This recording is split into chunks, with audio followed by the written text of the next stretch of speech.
In order to set progress monitoring goals for students, you first need to determine in which percentile their benchmark score falls.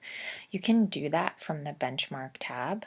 If students are within the green, the turquoise, or the blue, they're above the 25th percentile, and you can see that the key here at the top, and that indicates to you that they do not qualify for tutoring.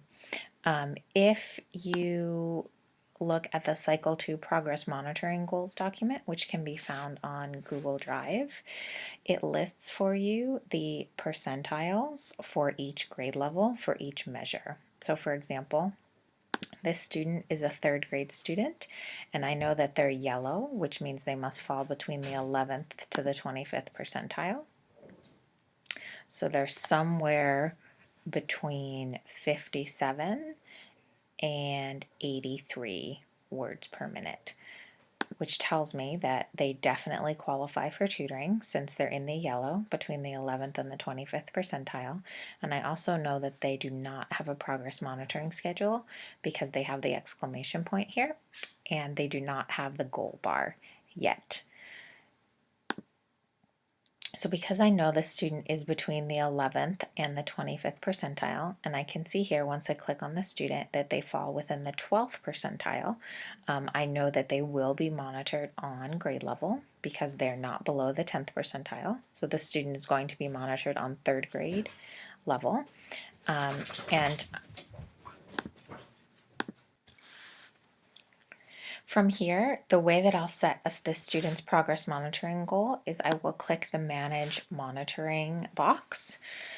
There is a page within the RTI playbook that leads you through this step by step using screenshots, but I'll lead you through it here using the video. You are going to want to have the Cycle 2 Progress Monitoring Goal document up so you know what the student's goal is and what the end date is.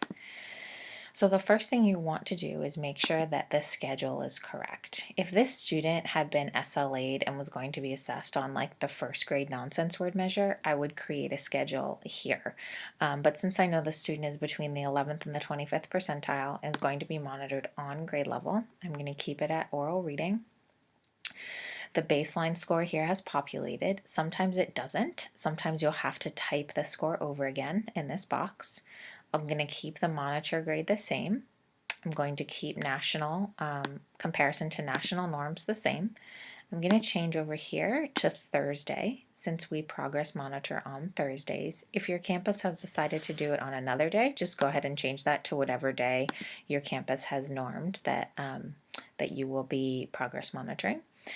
And then to determine the date and the percentile band that the student will fall into, we're going to look at this document. So I'm going to look at this section because the student's in third grade.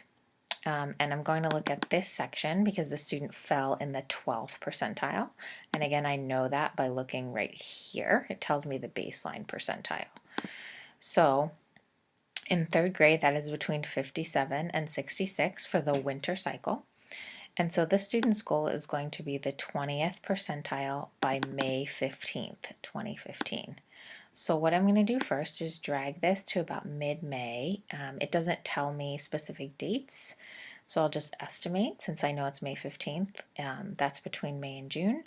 And then I'm going to click the Show Comparison box, and this will give me the percentile bands.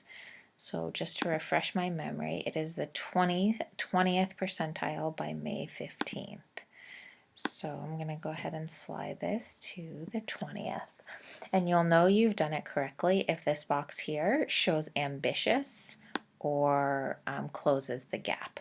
If it shows insufficient, that means the student's growth rate will not be sufficient to meet the goal over the time limit that you've set. So let me go ahead and put that back. And then down here, you can go ahead and put in the ILS's email that will be tutoring the student, and that will add. You can go ahead and add it to their caseload.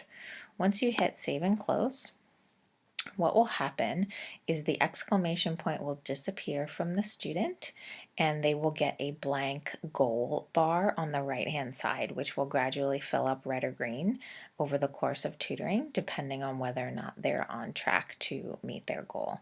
And you can see here, I know that a progress monitoring goal has been set because I see under monitoring that they actually have a report, and the only thing in here is going to be the benchmark data.